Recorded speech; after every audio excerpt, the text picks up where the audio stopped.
नमस्कार मित्रों, आप सभी का बहुत बहुत स्वागत है। आज इस एपिसोड में हम बात करेंगे धन त्रयोदशी की या धनतेरस की। इसका क्या महत्व है और इसे हम किस प्रकार अपने जीवन में महत्वपूर्ण स्थान दे रहे हैं। तो यह जो धन त्रयोदशी है वह दीर्घायु एवं स्वस्थ जीवन के लिए कामना करने की है। इस दिन भगवान धन्वंतरी का पूजन अर्चन किया जाता है। तो इसका जो महत्व है इसे समझें। धनतेरस का जो त्यौहार है वह दीपावली आने की पूर्व सूचना देता है। इस दिन भगवान धन्वंतरी क्षीर सागर से अमृत कलश लेकर के प्रकट हुए थे।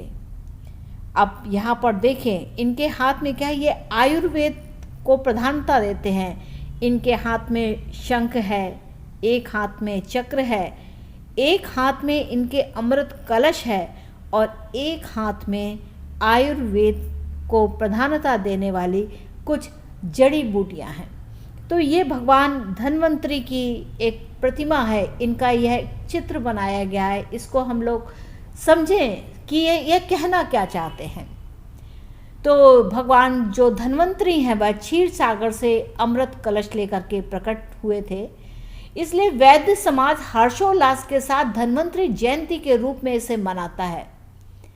अब उल्लेखनीय है कि अमृत पान करने वाला जो प्राणी है वह अमर हो जाता है। तो इसलिए धन्वंतरी भगवान ने देवताओं को अमृत पान करवा कर अमर कर दिया था। भगवान विष्णु के अंश यानी कि ज्ञान के अंश। अब यहाँ समझिए, भगवान विष्णु क्या है। भगवान विष्णु स्किल्ड एक बुद्ध की प्रतिमा है, जिन्होंने स्किल के द्वारा अपने अंदर यह प्रतिभा उत्पन्न की। तो भगवान विष्णु यानी कि ज्ञान के अंश से अवतरित भगवान धन्वंतरी आयुर्वेद के प्रवर्तक तथा आरोग्य के देवता के रूप में प्रतिष्ठित हुए। यही कारण है कि धनतेरस के दिन दीर्घायु और स्वस्थ जीवन की कामना के लिए भगवान धन्वंतरी के पूजन का विशेष महत्व है। धनतेरस की प्राचीनता का प्रमाण वैदिक साहित्य में भी पाया जाता है, क्योंकि यमराज वैदिक देवता माने जाते हैं। इसलिए इन दिन यमराज की भी पूजा की जाती है कि भाई आप शांति में रहें। धनतेरस के दिन लक्ष्मी का भी आवास घर में माना जाता है, क्योंकि वही तो बुद्धि देती हैं। जब आपका स्वस्थ शरीर जो है वह स्वस्थ रहेगा तभी आप धन की कामना कर सकते हैं। तो इसलिए यहाँ पर अगर आप देखें तो तीन तरीके का महत्व है। एक तो आप शुद्ध अमृत पान करें, जैसे हमारे पंच अमृत कहे गए हैं।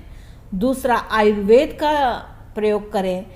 जब यह आपका शरीर स्वस्थ रहेगा तभी आप धन त्रयोदशी यानी कि धन की भी पूजन अर्चन कर पाएंगे।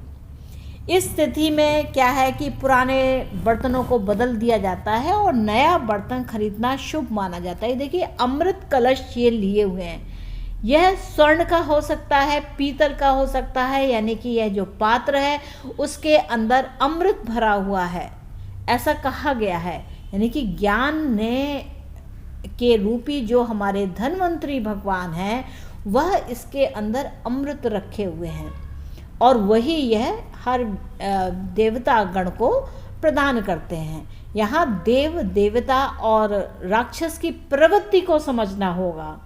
जो राक्षसियाँ प्रवृत्ति होती हैं वो बिल्कुल अलग होती हैं। उन्हें देवताओं जैसे काम करने का कतई मन नहीं होता और वो करते भी नहीं हैं।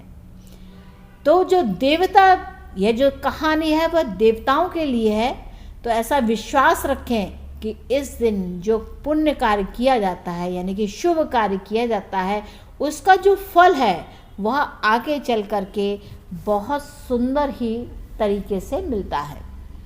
तो ऐसा माना गया है कि इस दिन जो हम लोग पात्र खरीदते हैं वह सोने का, चांदी का या पीतल का हो तो वह बहुत ही शुभ होता है। पूजन विधि विधान को अगर समझे तो यह त्यौहार कार्तिक मास के कृष्ण पक्ष की त्रयोदशी को मनाया जाता है।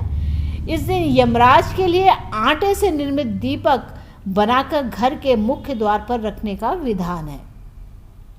रात्रि को घर में स्त्रियां इस दीपक में तेल डालकर 4 बत्तियां डालती हैं और जल, रोली, चावल, गुड़, फूल, नैवेद्य आदि लगा करके यहाँ पर वह पूजन करती हैं। और हल जुती मिट्टी को दूध में भिगोकर सेमर वृक्ष में डाली में लगाएं और उसको 3 बार अपने शरीर पर फेरकर कुमकुम का टीका लगाएं और दीप प्रज्वलित करें। इस दिन भगवान धन्वंतरी के विधिवत पूजन का विशेष महत्व है। तो यहाँ पर मुख्यतः क्या है कि आरोग्य के देवता भगवान धन्वंतरी के पूजन का यहाँ पर विधान है। तो जो एक पौराणिक कथा है उसे हम समझते हैं कि यह क्या कहानी कहती है या अर्थ क्या देती है। धनतेरस की कथा का पुराणों में जो वर्णन है वो कुछ इस प्रकार हुआ है कि एक समय यमराज ने अपने दूतों से पूछा कि क्या कभी तुमने प्राणियों को प्राण का हरण करते समय किसी पर दया भाव भी आ जाता है? तो वे संकोच में पड़कर बोले, नहीं यमराज, हमें दया भाव से क्या मतलब, हम तो बस आपकी आज्ञा का पालन करने में लगे रहते हैं। यमराज से उनसे दोबारा पूछा तो उन्होंने संकोच छोड़कर बताया कि एक बार तो ऐसी घटना घटी कि जिससे हमारा हृदय कांप उठा था। हेम नामक राजा की पत्नी ने जब एक पुत्र को जन्म दिया था तो ज्योतिषियों ने नक्षत्र गणना करके बताया कि वह बालक जब भी विवाह करेगा उसके 4 दिन के बाद ही मर जाएगा। यह जानकर उस राजा ने बालक को स्त्रियों की छाया तक से बचने हेतु यमुना तट की एक गुफा में ब्रह्मचारी के रूप में रखकर बड़ा किया। संयोग से देखिए क्या होता है कि संयोग से एक दिन जब महाराजा हंस की युवा बेटी यमुना तट पर घूम रही थी तो उस ब्रह्मचारी युवक ने मोहित होकर के उससे गंधर्व विवाह कर लिया। 4था दिन पूरा होते ही राजकुमार मर गया। अपने पति की मृत्यु को देखकर उसकी पत्नी विलक विलक कर रोने लगी। उस नवविवाहिता का करुण विलाप सुनकर हमारा हृदय भी कांप उठा। हमने जीवन में कभी भी ऐसी सुंदर जोड़ी नहीं देखी थी। ये दोनों साक्षात कामदेव व रति के अवतार मालूम होते थे। उस राजकुमार के प्राण हरण करते समय हमारे आंसू नहीं रुक रहे थे। यह सुनकर यमराज ने कहा, क्या करें, विधि के विधान के अनुसार उसकी मर्यादा निभाकर हमें ऐसे अप्रिय कार्य करने पड़ते हैं। क्या अकाल मृत्यु से बचने का कोई उपाय नहीं है? एक यमदूत ने उत्सुकतावश पूछा। यमराज बोले, हाँ, उपाय तो है। अकाल मृत्यु से छुटकारा पाने के लिए व्यक्ति को धनतेरस के दिन पूजन और दीपदान विधि पूर्वक करना चाहिए। जहाँ यह पूजन होता है वहाँ अकाल मृत्यु का भय नहीं सताता। कहते हैं कि तभी से धनतेरस के दिन यमराज के पूजन के पश्चात दीपदान करने की परंपरा प्रचलित हुई। तो मित्रों, ये तो कहानी थी धन्वंतरी भगवान की। यहाँ संदेश यह है कि यहाँ पर अमृत पान को महत्व देना चाहिए, आयुर्वेद को महत्व देना चाहिए। जब आपका शरीर रूपी जो धन है वह संचित रहेगा तो आप अन्य प्रकार के भी धनों का संचय कर सकेंगे। तो मित्रों, आज्ञा दीजिए, मिलेंगे नेक्स्ट एपिसोड में किसी और विषय की कहानी को लेकर के। तब तक के लिए अपना ध्यान रखें।